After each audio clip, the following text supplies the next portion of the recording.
Il est 8h18, la matinale d'Europe 1. Mathieu Béliard. Votre invitée Sonia Mabrouk, c'est Elisabeth Borne, ministre de la Transition écologique et solidaire. Bonjour Elisabeth Borne. Bonjour. Qui a aussi dans son ministère les transports. Est-ce qu'on pourrait faire un point précis sur la situation du trafic ce lundi matin à la SNCF ?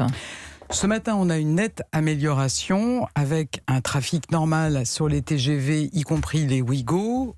En Île-de-France et dans plusieurs régions, il reste des perturbations dans quelques régions et sur les trains intercités. Donc ça veut dire qu'il y a encore beaucoup de Français qui vivent des situations difficiles. Et moi je le dis clairement, ça n'est pas acceptable. Et il faut que le travail reprenne pour arrêter de pénaliser les usagers. Ce fut 3 jours extrêmement, comme vous le dites, pénalisants. La SNCF a indiqué que tous les billets des voyageurs impactés seront remboursés. Est-ce que ça comprend aussi tous les frais supplémentaires avec les nouveaux billets, les billets d'avion, les nuits d'hôtel ? Vous pouvez nous l'indiquer ? Oui, je vous confirme, c'est bien ce qu'a annoncé Guillaume Pépi. Donc il y aura effectivement un remboursement des billets, y compris ceux qui ne sont pas habituellement remboursables. Et puis donc une indemnisation des voyageurs qui ont dû trouver d'autres moyens pour se déplacer. À quelle échéance ce remboursement va se faire ? Alors écoutez, là je pense que la SNCF le dirait mieux que moi, mais je pense que les dossiers seront ouverts à partir de la fin de la semaine. Malgré cela, le mal est fait. Elisabeth Borne, vous demandez à la SNCF d'appliquer des sanctions disciplinaires ? Écoutez, en tout cas, moi je trouve que ce mouvement est très choquant. Enfin, mettre en difficulté des Français qui veulent partir en vacances, qui veulent aller travailler, c'est clairement pas ce qu'on attend d'un grand service public. Et quand on dit qu'on veut défendre le service public, il faut d'abord penser aux usagers. Moi, je note que c'est ce que le conducteur a fait, celui du train accidenté, et je voudrais rendre hommage à son très grand professionnalisme. Mais effectivement, je pense que vis-à-vis des Français qui ont été très pénalisés ce week-end, il faut évidemment penser aux suites qu'on donne à ce mouvement. Mais qu'est-ce qui garantit aujourd'hui qu'une telle situation qui a pris tout le monde par surprise ne va pas se reproduire ? C'est pour ça que je vous pose et j'insiste sur la question des sanctions disciplinaires. Est-ce qu'il faut les prendre pour qu'il n'y ait pas, ou alors en tous les cas pour qu'on prévienne ce genre de mouvement surprise ? Je pense que effectivement, les procédures qui existent pour permettre aux salariés, aux cheminots d'exercer leurs droits dans le respect des usagers, avec notamment des préavis où on peut prévenir à l'avance les gens que les trains ne vont pas circuler, n'ont pas été respectés. Il y a clairement un détournement du droit de retrait et donc en effet, ça appelle des sanctions individuelles pour les agents qui n'ont pas respecté les procédures. Juridiquement, est-ce que ces sanctions sont applicables ? Ah mais je pense qu'il n'y a pas de doute sur le fait qu'on a un détournement du droit de retrait. Vous savez, quand on a des TGV, quand on a des trains de nuit, des trains intercités, des RER, ça n'est absolument pas le même matériel, ça n'est pas la même organisation qui n'ont pas circulé, on n'est pas dans le droit de retrait. Oui, mais Elisabeth Borne, encore faut-il le prouver. Là, vous nous faites une appréciation politique de la situation. L'appréciation juridique n'est pas de votre ressort. Alors, on va laisser les tribunaux se prononcer le cas échéant. Je vous dis simplement qu'un conducteur de TGV qui pose le sac, alors que ça n'est pas le même matériel, les conducteurs des trains de nuit, je ne vois pas le rapport avec le TER accidenté. Et donc, effectivement, je pense qu'on n'est pas dans le droit de retrait et que ça justifie des sanctions. Ça reste donc choquant pour vous avec des sanctions à venir. Vous pensez que le patron de la SNCF, parce que c'est lui qui doit évidemment les prononcer, va les prendre ? Vous avez des informations à ce sujet ? Je pense que Guillaume Pépi a bien compris que tous les Français étaient choqués de cette situation. Vous savez, il ne faut pas confondre le fond et la méthode qui a été retenue. La sécurité, il n'y a pas que les syndicats qui s'en occupent, c'est la première des priorités de la direction de la SNCF. Vraiment ?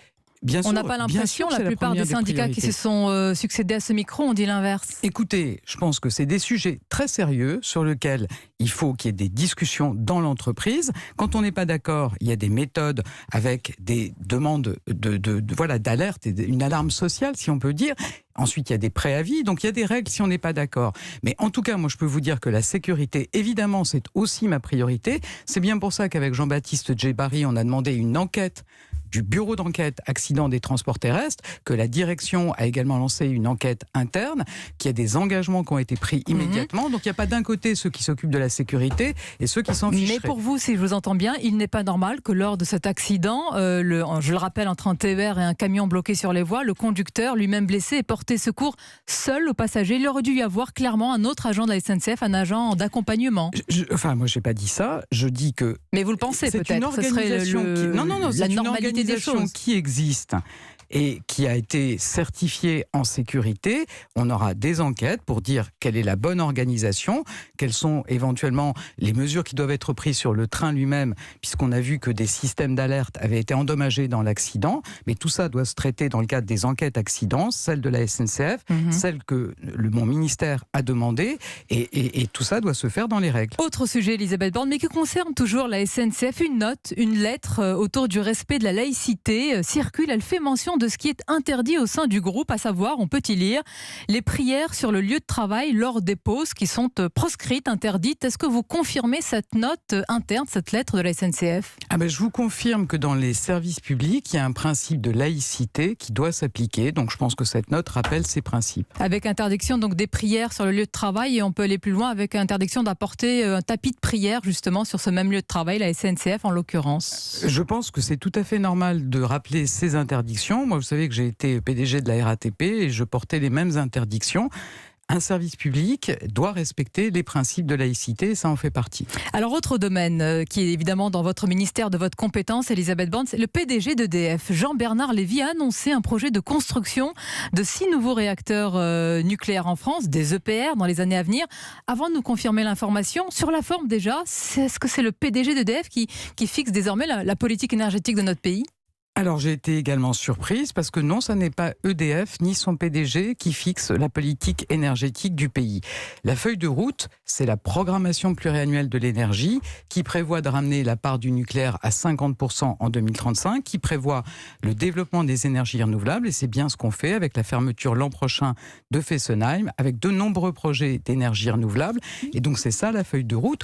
Au-delà, il nous faut réfléchir à la meilleure façon. Mais ça veut dire que ces 6 nouveaux réacteurs, ils ne sont pas actés, décidés, tranchés ? C'est ce que semble dire le PDG d'EDF. Clairement, ça n'est pas tranché. L'enjeu, c'est de proposer une électricité décarbonée à un prix abordable pour tous les Français. Il y a différents scénarios avec des nouveaux réacteurs, c'est celui qui étudie. Mais c'est un scénario, c'est une hypothèse. C'est un scénario. Parce que pardonnez-moi, quand on lit l'interview, l'article dans Le Monde du PDG d'EDF, ça paraît être acté, décidé. Non, je vous confirme que c'est un scénario parmi d'autres. On a également à l'étude des scénarios 100% énergie renouvelable.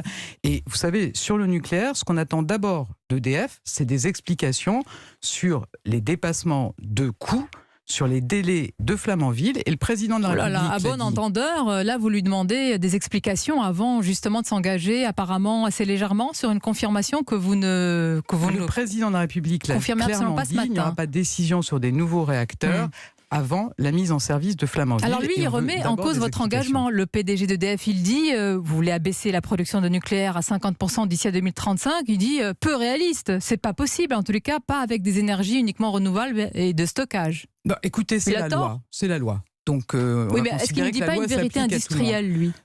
Franchement, ramener la part du nucléaire à 50% en 2035, c'est un cap qui est donné depuis longtemps, qui a été confirmé dans la loi. On doit être à 40% d'énergie renouvelable dès 2030. Je peux vous assurer qu'on s'en occupe. Par exemple, mais il y a la loi, il y a la réalité industrielle. Non, il y a la réalité industrielle. Il connaît quand même son sujet. Ça n'est pas une hypothèse qui a été sortie d'un chapeau. Et donc, on sera à 50% de nucléaire en 2035. Et on étudie différents scénarios, je vous dis, y compris un scénario 100% renouvelable. Mais vous nous dites ce matin que c'est irréaliste de parler de 6 nouveaux réacteurs nucléaires, d'autant plus avec les déboires, quand on sait les déboires de Flamanville. Je dis que c'est un scénario parmi d'autres. Et que prioritairement, on attend d'EDF des explications sur les dérapages en coût et en délai de Flamanville. Merci Elisabeth Borne, merci d'avoir été notre invitée ce matin sur Europe 1.